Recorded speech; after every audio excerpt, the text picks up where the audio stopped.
Hampir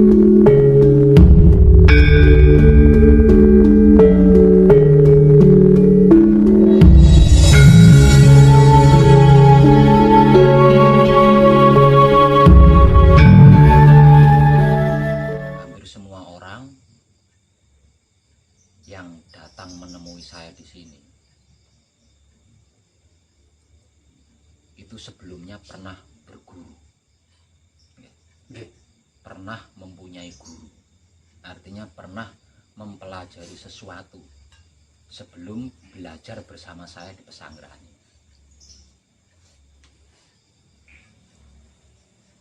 Hanya saja dikarenakan belum menemukan titik klimaknya, maka masih terjadi pencarian, kan seperti itu.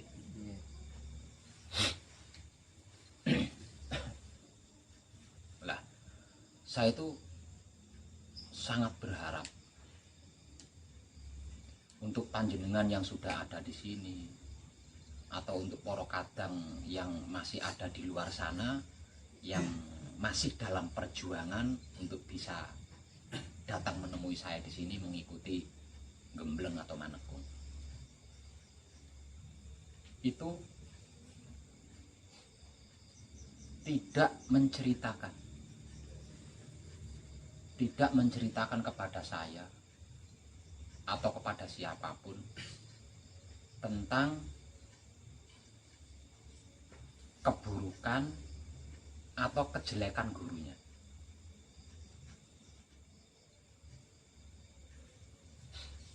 Karena apa? Karena betapapun kekurangan seorang guru,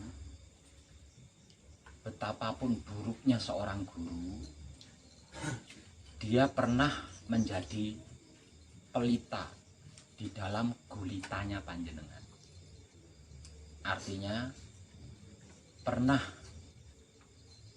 memberitahu tentang sesuatu yang panjenengan awalnya belum mengerti, belum memahami. Pernah mengajarkan kebaikan kepada panjenengan. Ini terlepas dari guru panjenengan itu melakukan atau tidak.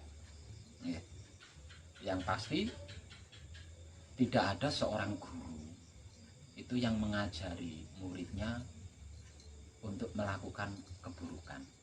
Seperti itu kan, Bang? Jadi saya sangat berharap kepada siapapun yang kesadarannya tergugah ingin ikut mengkaji dan mempraktekkan hidup atau wahyu pancagaib, menggunakan sifat dan sikapnya wahyu pancagaib itu sendiri, yaitu wahyu pancalaku, tidak sekali-kali menceritakan kekurangan atau keburukan gurunya sebelum ikut mengkaji dan mempraktekkan wahyu pancagaib bersama saya. Karena saya perhatikan, bisa saya katakan 99% itu semuanya pernah berguru, pernah belajar sebelumnya. Hanya saja dikarenakan belum menemukan titik klimak dari yang dipelajari, maka masih mencari hingga pada akhirnya sampai di pesanggrahan ini dan melakukan pengkajian dan pempraktekan bersama saya.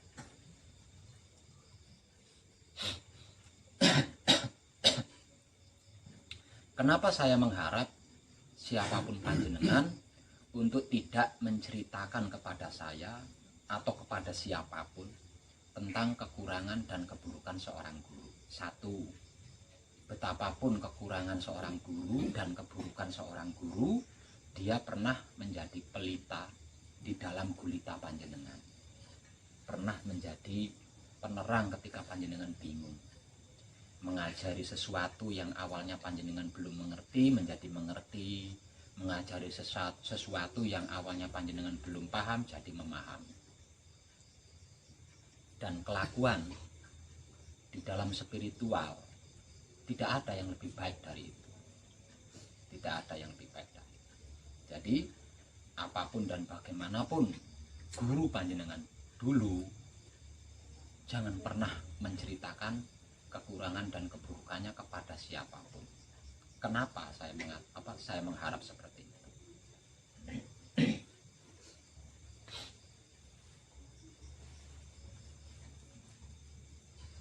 Jangankan kekurangan dan keburukan seorang guru,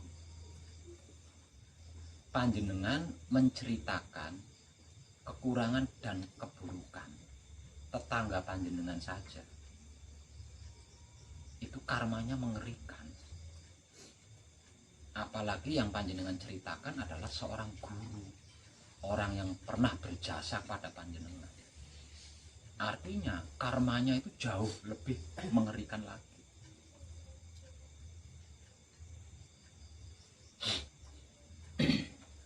Ini dulu pernah saya alami. Semenjak saya menemukan titik klimaknya Manunggal Jati, maka sejak itu saya selalu berusaha semaksimal mungkin untuk menjaga dan mempertahankan pencapaian saya.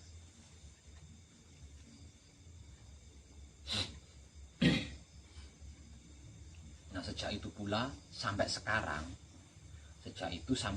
ini, saya tidak pernah menceritakan seluruh kadang saya sesama putra kekudangan Romo tentang keburukan dan kejelekannya atau kekurangannya kepada siapapun. Enggak pernah. Saya tidak pernah menceritakan kekurangan atau keburukan atau kejelekan seluruh kadang saya, bahkan orang awam, yang artinya yang masih belum kadang saya. Ketika ada yang bertanya tentang kadang si A, maka saya akan menceritakan kebaikan-kebaikannya saja kepada seorang kadang yang bertanya tentang kadang si A. Tapi kalau tidak ditanya, saya tidak akan bercerita, entah itu kebaikannya apalagi keburukannya. Jadi yang saya ceritakan itu adalah kebaikan-kebaikannya ketika saya ditanya oleh seorang kadang tentang kadang si A. Dan saya rasa itu bukan suatu kejelekan kan. Tapi dalam kenyataannya hampir di setiap saat itu keburukan saya diceritakan oleh orang lain.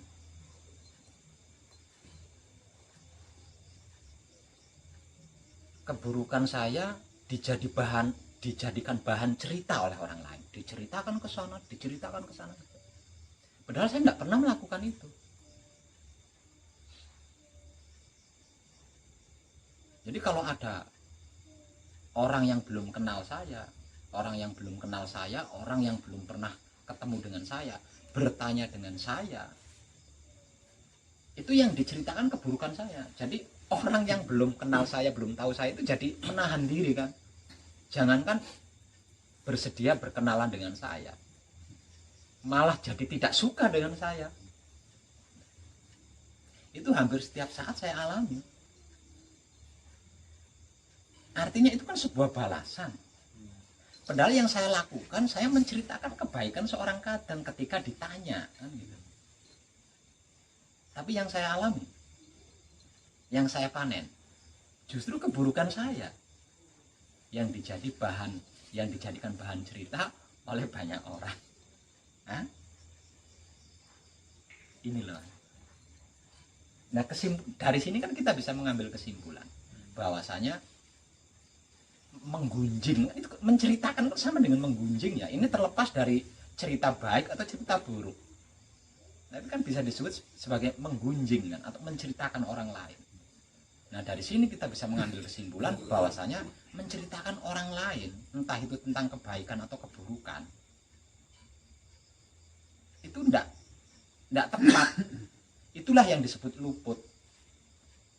Nah, karena luput, karena enggak tepat, akhirnya meleset dari sasaran.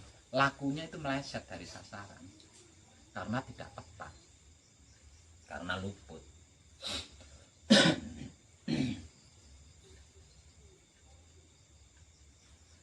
Jadi saya sangat setuju dengan para motivator yang mengeluarkan kata-kata mulutmu adalah harimaumu. Itu saya sangat setuju, sangat setuju. Lawang saya mengalami gitu. Saya mengalami. Jadi 8 jenengan jangan sampai mengalami gitu. Jangan sampai mengalami.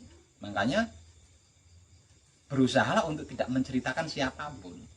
Apalagi dia adalah guru panjenengan. Orang yang pernah membimbing panjenengan. Jangan sekali-kali. Kalau tidak ingin dimakan oleh mulut panjenengan sendiri. Gitu saya mengalami. Jadi unik.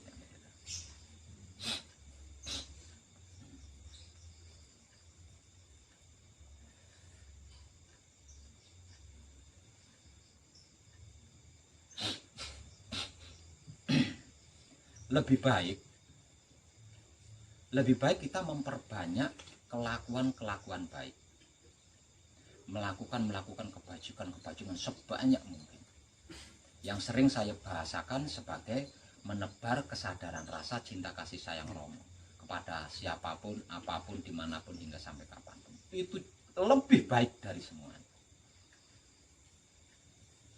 Sedangkan yang lain nggak usah ikut campur, nggak usah cawe-cawe. Terlebih lagi orang yang kita ceritakan itu, entah itu baiknya entah itu buruknya, belum tentu terima loh, belum tentu menyukai. Nah ini sudah lain lagi kalau sudah seperti ini. Jadi orang yang kita ceritakan baiknya itu belum tentu suka, belum tentu menerima, belum tentu rela. Apalagi keburukannya, kekurangannya yang kita ceritakan sudah sangat jelas tidak akan terima senang kalau sampai mengetahui. Belum lagi ditambah karma. Wah, kanan kiri kita dapat itu. Noleh ke kanan kita dapat karma, noleh ke kiri kita dapat karma.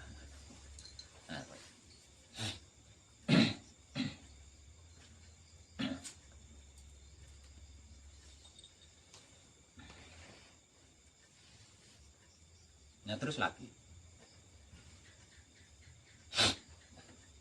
Ada beberapa kadang yang salah paham dengan penyampaian saya.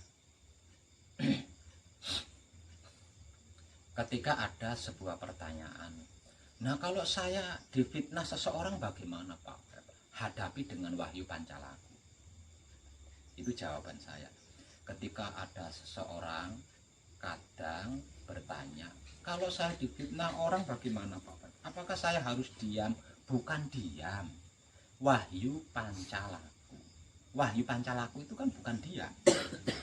Kalau diam itu bukan wahyu pancalaku, beda lagi ya. Wahyu pancalaku dengan diam ini beda. Nah kalau wahyu pancalaku sudah jelas-jelas ada kata laku kan. Nah kalau diam nggak ada laku di situ. Artinya terlepas dari rasa atau perasaan, terlepas dari kesadaran atau tidak sadar, ada proses di dalam laku itu. Artinya ada perbuatan, ada kelakuan gitu, ada tindakan. Pancalaku berarti ya kita bertindak. Bertindak apa? Bertindak pasrah kepada Romo, bertindak menerima keputusan Romo, bertindak mempersilahkan kuasa Romo. Itu tindakan kita di dalam wahyu pancalaku. Nah kalau diam beda lagi, diam nggak ada tindakan. Nah ini banyak, ada beberapa, bukan banyak ya, ada beberapa kadang yang salah paham gitu. Pak Web, ketika saya difitnah oleh seseorang, apakah saya harus diam, harus ngalah? Bukan diam, bukan ngalah, tapi berwahyu pancalaku. Terapkan wahyu pancalakunya ketika ada yang mengfitnah kita. Nah terus kalau ada orang yang membuli kita, yang mengadu domba kita, yang menghina kita, apakah kita harus sabar tetap diam? Bukan sabar, bukan diam, tapi terapkanlah wahyu pancalaku. Terus saya tambahi kata-kata terakhirnya. Lalu perhatikan apa yang terjadi. Ketika ada yang mengfitnah kita, terapkan wahyu pancalaku. Setelah menerapkan wahyu pancalaku, lalu perhatikan apa yang terjadi. Nah, di sini salah paham orang-orang. Pak Web, ketika kemarin saya difitnah oleh seseorang, dan ketika saya difitnah itu saya sakit, Pak Web. Nah, rasa sakitnya difitnah itu saya nikmati dengan kesadaran rasa cinta kasih sayang Romo yang saya bungkus dengan wahyu pancalaku. Lalu saya perhatikan, kok orang yang memfitnah saya enjoy saja, Pak Web, kok tidak celaka? Nah, ini salah paham di sini. Nah, saya paham. Dikiranya wahyu pancalaku itu untuk mencelakai orang. Ya, untuk mencelakai orang, untuk membalas dendam dianggapnya. Ini salah kaprah ini. Tidak seperti itu. Jadi, ketika kita difitnah oleh seseorang dan kita menerapkan wahyu pancalaku, terlebih lagi bisa ditambah dengan sistem menebar kesadaran rasa cinta kasih sayang Romo kepada orang yang memfitnah kita. Lalu perhatikan apa yang terjadi. Bisa saya pastikan orang yang memfitnah kita itu akan sadar bahwa dia itu salah. Nah, setelah sadar akhirnya dia bertobat. Nah, setelah bertobat dia melakukan kebaikan. Setelah dia melakukan kebaikan dia akan menjadi tercerahkan. Lah, di sini kita sudah menjadi pahlawan tak tercatat loh itu. Sudah menjadi pahlawan yang tidak tercatat. Nah, ini tindakan yang sangat mulia. Lah, ini loh yang dimaksud kebajikan. Jadi jangan salah paham kalau wahyu pancalaku itu untuk balas dendam, untuk menyakiti orang lain yang memfitnah kita, bukan. Unik ya. Nah, aneh di situ.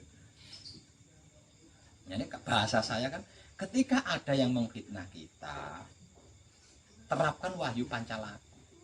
Lalu perhatikan apa yang terjadi. Nah, dia mengira apa yang terjadi itu orang yang memfitnah itu akan mengalami kecelakaan atau apa begitu. Aduh, gagal total.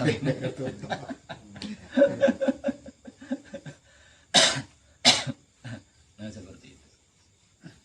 Nah, terus lagi,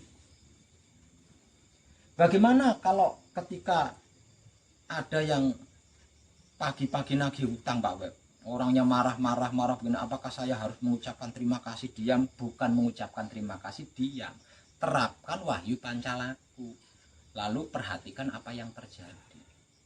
Ada yang mempraktekkan. Ketika saya ditagih utang, Pak Web, kan marah-marah tuh orang, bos saya malu banget. Kemudian saya terapkan wahyu pancalaku. Saya tambahin lagi dengan menebar kesadaran rasa cinta kasih sayang Romo kepada orang yang nagih saya itu. Besoknya masih nagih lagi, Pak Web. Oh, utang saya nggak lunas. Lah, dikiranya wahyu pancalaku itu buat melunasi utang. Ini salah kaprah di sini. Ini salah kaprah di sini. Jadi ketika wahyu pancalaku kita terapkan kepada orang yang nagih hutang, terlebih lagi ditambahi dengan sistem menebar kesadaran rasa cinta kasih sayang Romo kepada orang nagih itu. Orang nagih itu akan luluh, bisa bersabar nunggu sampai kita bisa bayar hutang. Jadi enggak marah-marah lagi. Dia akan tetap, namanya orang punya hutang lah, kok enak teman. Wong dia hutang terus nerapnya wahyu pancalaku terus yang dihutangi lali, lah kok enak teman. Nah, dengan kita menerapkan wahyu pancalaku, orang yang nagih itu akan menjadi sadar. Dengan kesadarannya akhirnya dia akan memberi kesempatan, peluang, bahkan berdoa agar kita yang punya utang dilancarkan rezekinya sehingga kita bisa membayar utang. Seperti itu. Jadi jangan salah paham itu.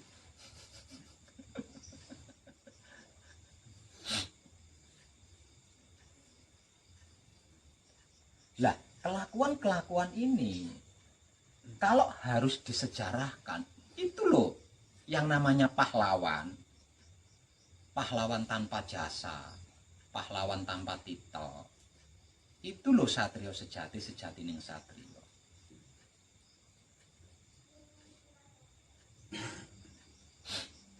Itu loh kebajikan.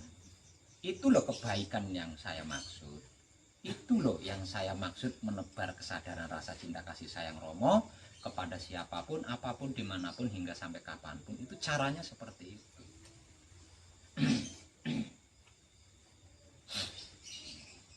Jadi bukan berarti ketika kita mencintai orang yang membenci kita, terus orang yang membenci kita itu ketabrak mobil, itu bukan seperti itu. Ketika kita mengasihi seseorang yang menghina kita, terus yang menghina kita itu terus jatuh gitu, enggak seperti itu. Ketika kita menyayangi seseorang yang mengfitnah kita, terus yang mengfitnah kita itu akan celaka, akan mati, sekarat, enggak seperti itu. Nah, kalau kejadiannya seperti itu, pancalakunya apa maksud dari pancalaku? Lawong inti saripatinya Wahyu Pancalaku adalah menebar cinta kasih sayang. Itu kan inti saripatinya Wahyu Pancalaku. Nah, kalau sampai mencelakai sesama hidup, lah terus di mana? Apa maksudnya Wahyu Pancalaku kan?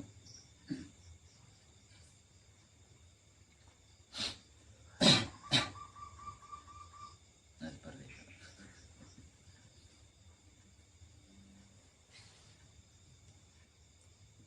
Jadi ketika kita melakukan kebajikan, ketika kita menebar kesadaran rasa cinta kasih sayang Romo kepada siapapun, apapun, dimanapun, hingga sampai kapanpun, yang kalau harus dijelaskan, kita bersedia mencintai orang yang membenci kita, kita bersedia mengasihi orang yang menghina kita, yang mencaci maki kita, yang mempermalukan kita.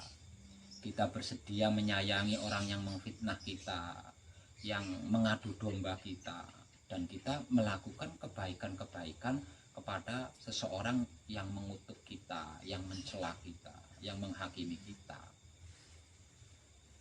Nah, orang yang membenci kita, orang yang menghina kita, memfitnah kita, mengutuk kita, itu akan sadar. Nah, dengan kesadarannya, dia bisa mengetahui bahwa apa yang dilakukan itu tidak baik. Nah, ketika dia bisa menyadari dirinya bahwa dirinya itu telah melakukan sesuatu yang tidak baik, dia akan bertobat. Artinya menghentikan perbuatan yang tidak baik itu. Dan ketika dia bertobat, maka pada saat itu pula dia akan tercerahkan. Orang yang tadinya membenci kita, menghina kita, memfitnah kita, mengutuki kita, menjahati kita itu tadi akan tercerahkan. Lah, ini loh arti maksud daripada kekudangan Romo yang pertama. Kitab suci sejati ada makna, itulah wujud kita. Lah itu loh maksudnya itu di situ. Jadi bukan mereka itu nanti akan celaka, kan itu bukan gitu loh. Tidak seperti itu.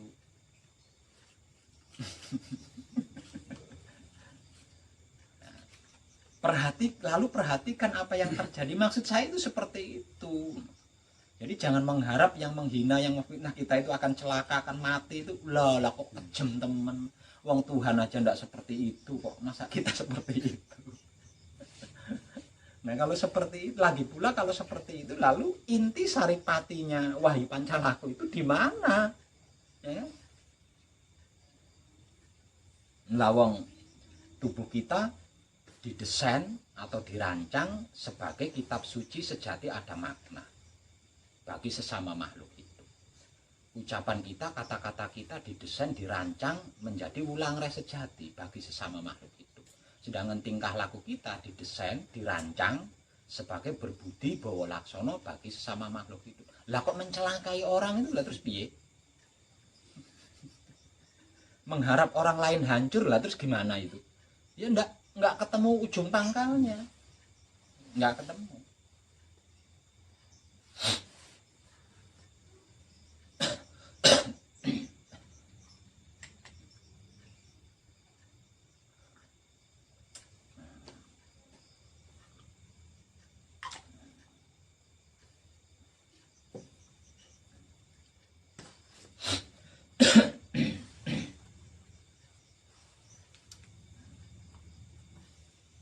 Nah, untuk kita semua harus berhati-hati di bagian ini.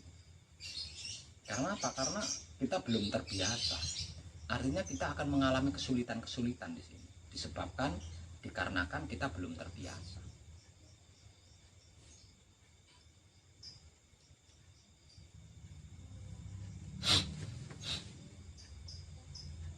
Jadi mulut kita itu gambarannya adalah bumi. Jangan main-main dengan bumi. Bumi itu bisa menghidupi, bisa mematikan. Artinya jangan main-main dengan mulut kita. Di dalam mulut kita ada saudara kita Supia. Nah, saudara kita Supia itu yang bau rekso seluruh bumi, sari-sarinya bumi. Nah, jangan main-main. Kepleset sedikit lidahnya, celaka kita.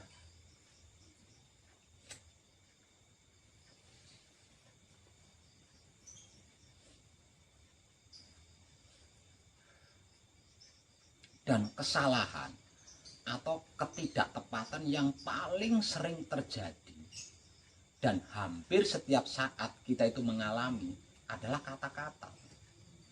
Kata-kata. Wih, dan benar-benar luar biasa. Saudara kita Supiyah itu, benar-benar luar biasa. Jadi jangan heran kalau Supiyah itu dikatakan paling sakti dibanding yang tiga.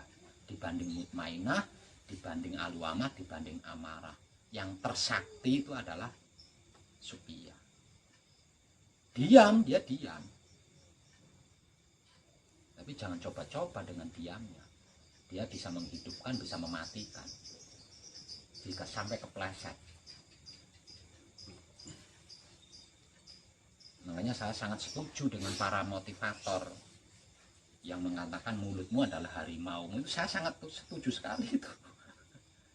Ya, soalnya saya sering mengalami di situ. Sering mengalami.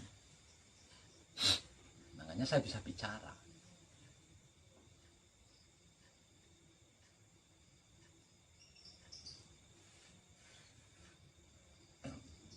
Jadi sekali lagi saya ulang dan saya tegaskan tentang harapan saya kepada siapapun yang datang ke pesanggrahan ini untuk ikut mengkaji dan mempraktekkan bersama saya tentang apa dan bagaimana Wahyu Pancagaib dan Wahyu Pancalaku.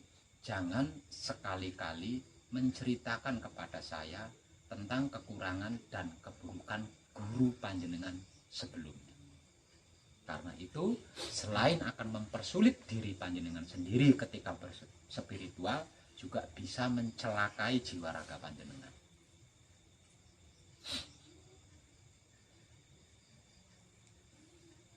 Disebabkan seberapapun buruknya seorang guru, seberapapun kekurangan seorang guru, dia pernah menjadi pelita di dalam gulita panjenengan, pernah menjadi penerang di dalam gelapnya panjenengan. Disebabkan dia pernah memberitahukan tentang sesuatu yang awalnya panjenengan belum mengerti jadi mengerti, yang awalnya belum memahami jadi memahami. Dan tidak ada kelakuan yang lebih baik dari itu. Dan sesungguhnya itulah, disadari atau tidak disadari, itulah yang dimaksud kitab suci sejati ada makna.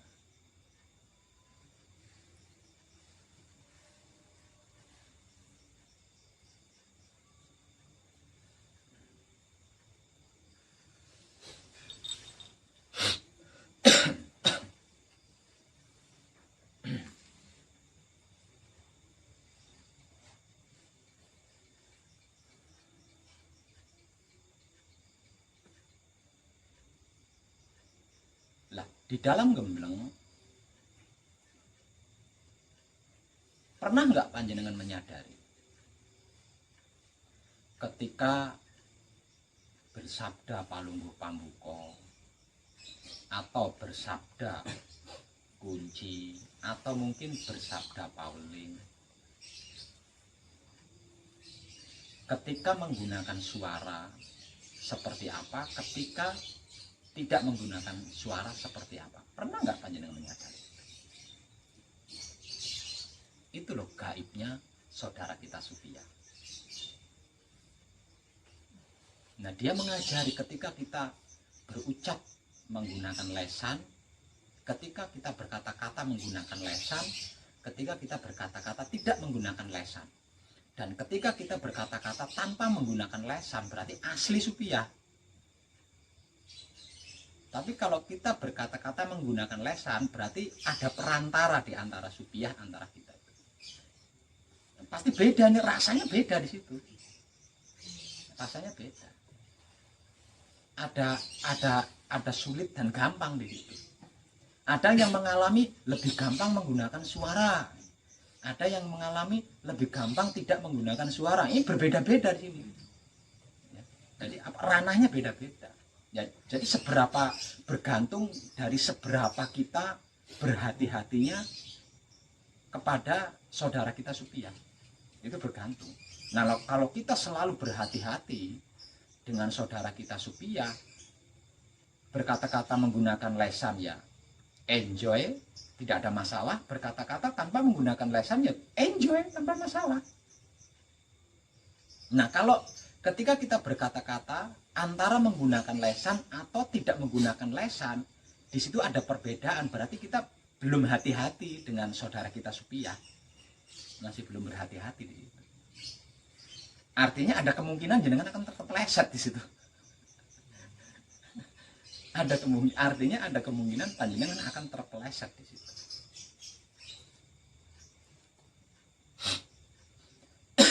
Jadi tingkatkan kehati-hatian panjenengan kepada saudara kita Sufia. Sufia adalah inti sarinya bumi, sang penguasa bumi. Kalau dalam bahasa spiritual kunonya disebut sebagai dewa bumi atau dewi bumi. Dalam bahasa adat Jawanya ibu bumi. Jadi induknya bumi. Nah, kalau kita berhati-hati dengan saudara kita Sufia, kita akan lebih dekat. Nah, kalau sudah lebih dekat, kita akan mengenal. Nah, kalau kita sudah mengenal, nah kita bisa menguasai bumi. Lawang ratu ini dikuasai apa meneh anak buah itu? Bumi kan anak buah ya.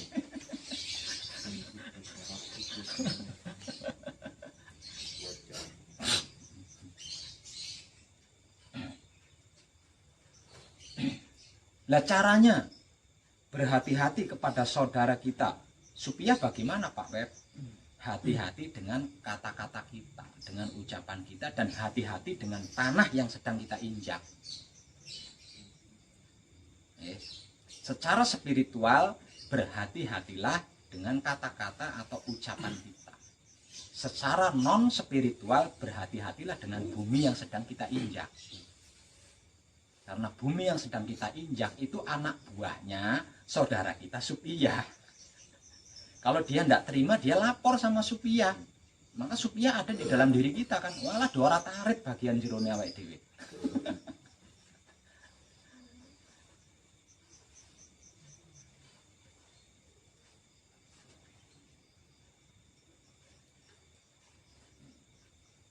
Jadi di antara 4 saudara kita, tersakti dan terngalah itu adalah Sufia.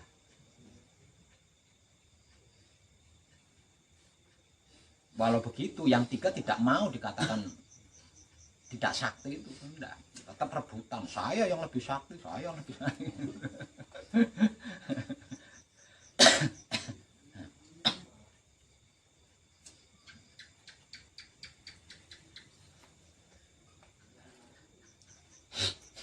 Apalagi saudara kita Sufia ini kita ajak bersama melakukan kebajikan, menebar kesadaran rasa cinta kasih sayang Romo kepada siapapun, apapun, dimanapun, hingga sampai kapanpun. Oh, semakin akrab dengan kita, karena memang dia diciptakan sebagai alat untuk itu.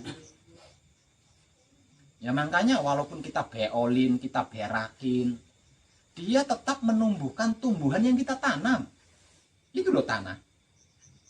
Betapapun kita ludahi, dibeolin, ya kan, dikentutin, diinjek-injek setiap hari. Dia tidak akan pernah berhenti.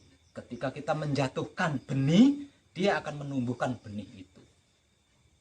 Dan benih itu sudah pasti akan bermanfaat atau berguna bagi kita. Itu loh saudara kita Supiah. Walau begitu, hati-hati, dia bisa membunuh. Walau begitu, hati-hati, dia bisa membunuh.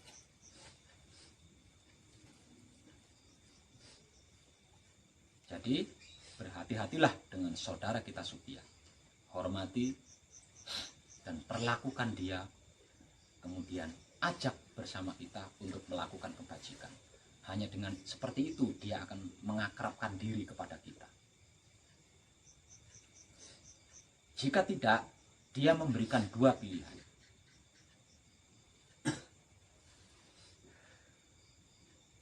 Baik atau buruk.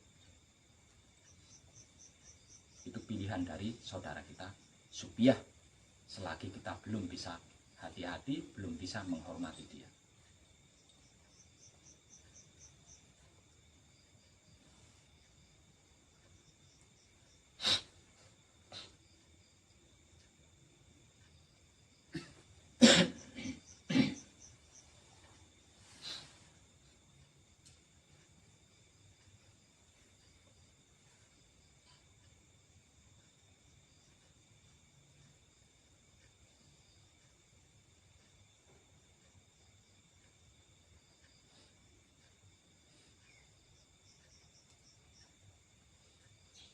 Lah, saudara kita Supiah ini bisa dijadikan tolak ukur spiritual. Bisa dijadikan tolak ukur spiritual seseorang. Betapapun seseorang itu ngotot,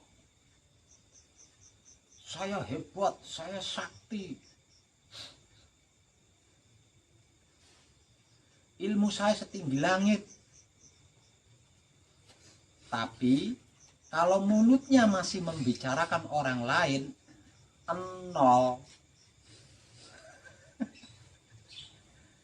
Artinya walaupun dia mengaku sakti setinggi gunung, masih bisa disakiti hanya dengan sentilan gitu loh.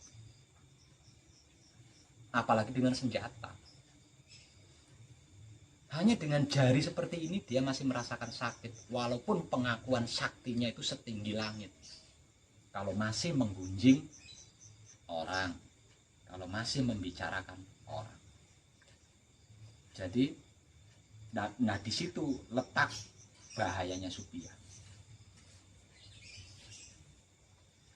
Jadi selagi kita masih menggunakan saudara kita Supiah untuk melakukan buruk, berarti kita masih punya kelemahan.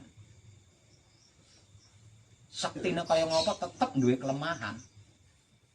Kalau masih menggunakan Supiah untuk hal-hal yang tidak baik.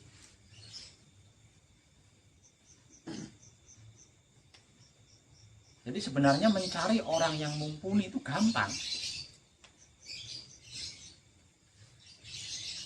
Mencari orang mumpuni, menemukan orang yang mumpuni itu gampang banget. Tinggal ikuti saja orang yang mumpuni itu setidaknya 3 hari lah. Ikuti. Nah selama kita ikuti itu dia masih membicarakan orang lain apa enggak? Kalau dia masih membicarakan orang lain berarti bukan mumpuni, belum mumpuni, tinggalkan. Tapi selama panjenengan ikuti kok yang dibicarakan hanya Tuhan, Tuhan, Tuhan, Tuhan tok. Bukan makhluk lain. Itulah orang mumpuni. Itulah orang mumpuni. Karena dia sudah tidak mau menggunakan Supiah untuk hal-hal yang buruk. Dan ketika seseorang berhenti tidak lagi menggunakan saudara Supiahnya untuk berbicara buruk, maka ketika itulah kehebatan atau kelebihan akan bersamanya. Jadi hebat atau tidaknya kita itu bergantung dari perilaku kita kepada kepada saudara kita Supia. Sebab karena itu sekali lagi saya katakan, para motivator mengatakan mulutmu adalah harimaumu.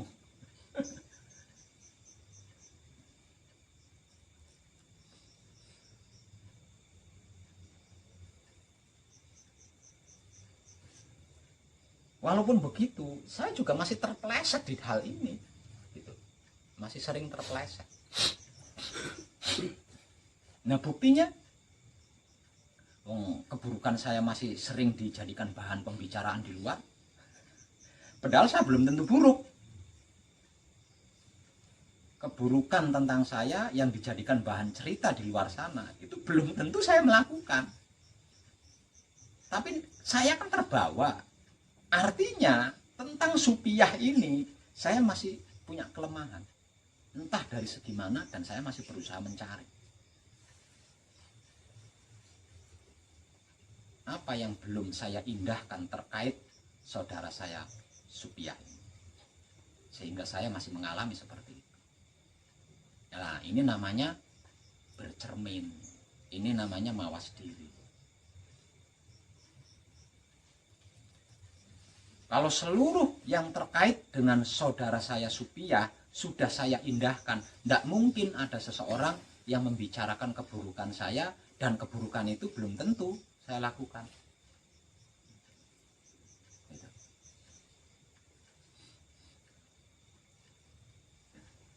Makanya saya pernah membuat sebuah konten video yang mengatakan, saya paling suka ketika ada orang yang membenci saya, orang menghina saya, membuli saya, menghina saya, itu saya paling suka. Karena dengan adanya orang-orang seperti itu, saya jadi semakin mawas diri. Saya semakin bercermin, semakin memperbaiki diri.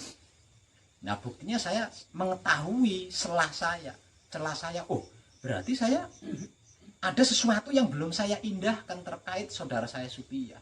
Makanya saya masih mengalami itu.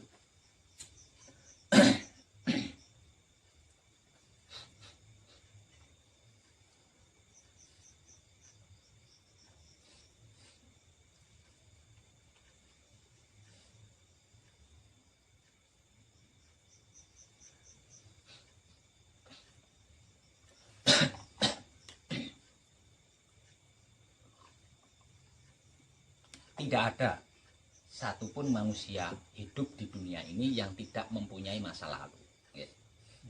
Semua manusia hidup di dunia ini pasti punya masa lalu, dan tidak semua masa lalu itu baik.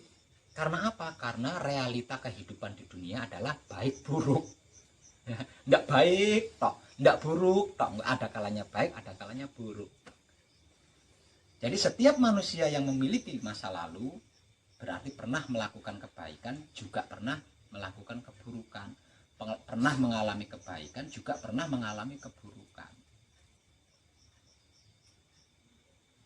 Dan apapun masa lalunya, entah itu baik, entah itu buruk, kita harus berterima kasih. Karena dengan adanya masa lalu, kita sampai di masa kini. Kalau tidak ada masa lalu, kita tidak akan bisa sampai di masa kini. Nah ini terkait dengan guru atau pembimbing, termasuk di dalamnya. Kalau panjenengan tidak punya guru, tidak pernah berguru, tidak pernah ada yang membimbing, belum tentu panjenengan mudeng. Dengan apa yang saya informasikan itu belum tentu panjenengan ngerti.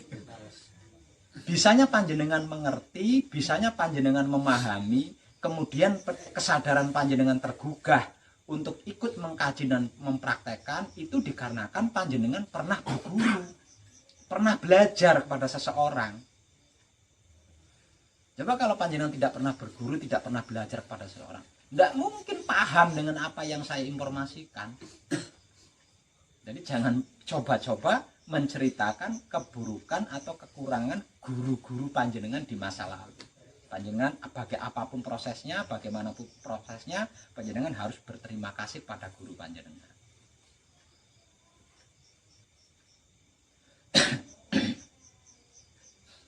Kalau ada seorang murid menceritakan gurunya tentang kekurangan dan keburukannya, itulah yang disebut pecundang.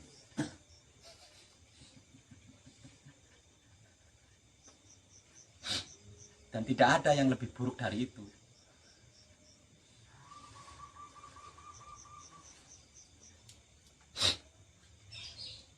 Dan saya tidak mau menerima orang yang seperti itu. Karena apa? Karena bisa jadi suatu saat setelah dengan saya pun akan dipergunjing di sana. Seperti guru-gurunya yang lalu kan? Kira-kira iya enggak?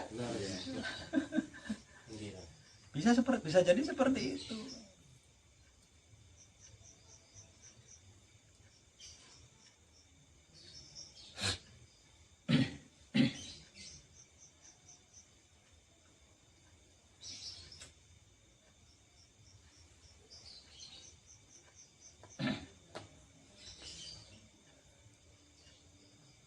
Nah sebenarnya sederhana kan hal ini, tapi banyak yang pemikirannya tidak sampai ke situ tuh banyak.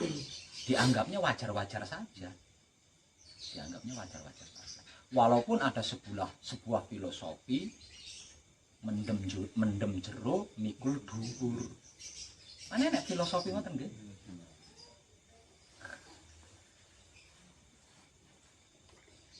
Makhluk mulia adalah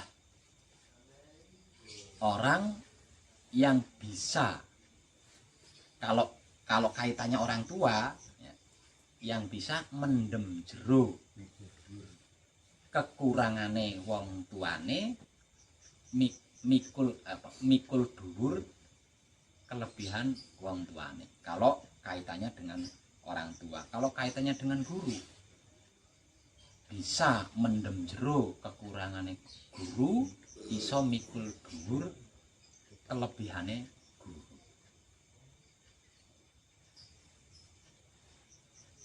Tapi ya tetap nggak sampai juga pemikirannya ke situ kan.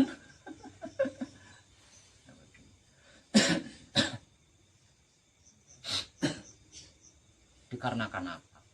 Dikarenakan satu, ya belum mengenal Wahyu Pancagaib. Seandainya sudah mengenal Wahyu Pancagaib, belum menghormati sedulur papat kalimo pancernya. Karena belum paham Wahyu Pancagaib itu apa dan bagaimana. Sehingga tidak menghormati, tidak ada kehati-hatian tentang sedulur papat kalimo pancernya. Terutama tentang supiyah yang kaitannya erat dengan lidah dan mulut. Karena rumahnya di situ. Dan kerjaannya dia seperti itu.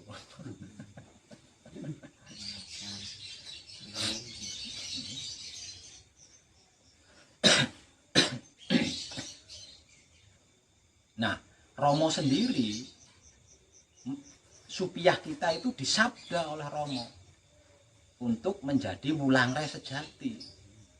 Artinya, saudara supiyah kita itu hanya bisa digunakan sebagai wulangre sejati, bukan yang lain.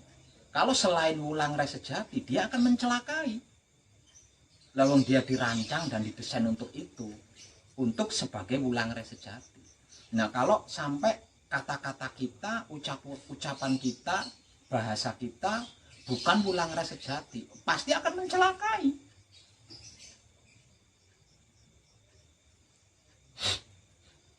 Pasti akan mencelakai.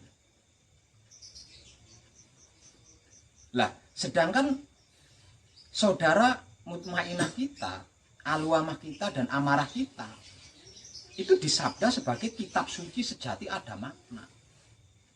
Nah, ini letak perbedaannya. Kenapa supiyah kita kok tidak dijadikan satu dengan yang tiga? Kok disendirikan? Nah, karena ada keistimewaan yang lain. Ada keistimewaan yang lain. Supiyah kita mempunyai keistimewaan yang lain. Artinya dia berdikari sendiri di situ. Dia bisa melakukan sesuatu tanpa bantuan yang tiga.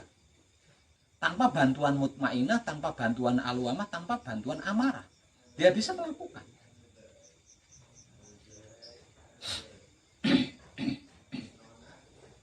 Nah, kita bisa mengambil sampel kepada seseorang yang tunarungu atau tunanetra, atau yang sedang polip. Tahu polip? Tunarungu kupingnya budek, ya. Tunanetra matanya buta. polip, irungnya mampet. Tapi mulut masih bisa bicara kan? Kalau ndak bisu, bisu saja masih bisa mengeluarkan suara. Itu loh kehebatan saudara kita Supia. Dikatakan, dinyatakan bisu sekalipun, tunawicara sekalipun, dia bisa mengeluarkan suara. Dia tetap bisa mengeluarkan suara. Ini loh perbedaan Supia dengan ketiga lainnya.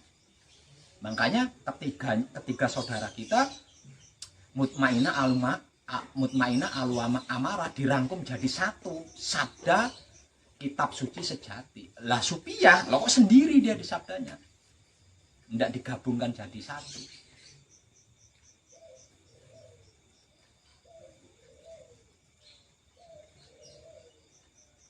Nah sedangkan raga kita, tubuh kita di sabda menjadi berbudi bawa lakson.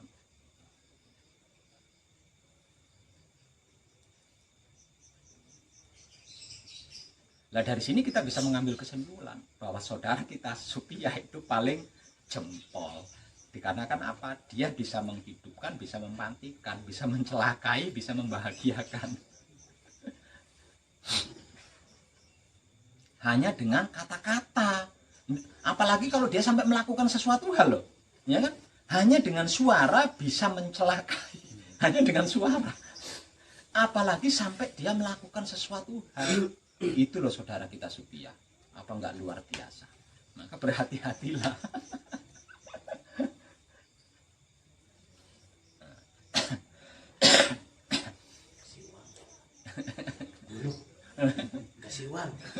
Jadi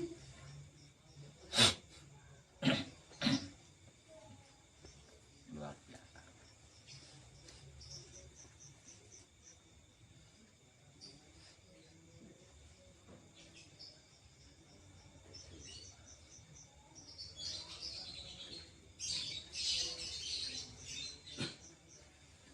Paham nggih?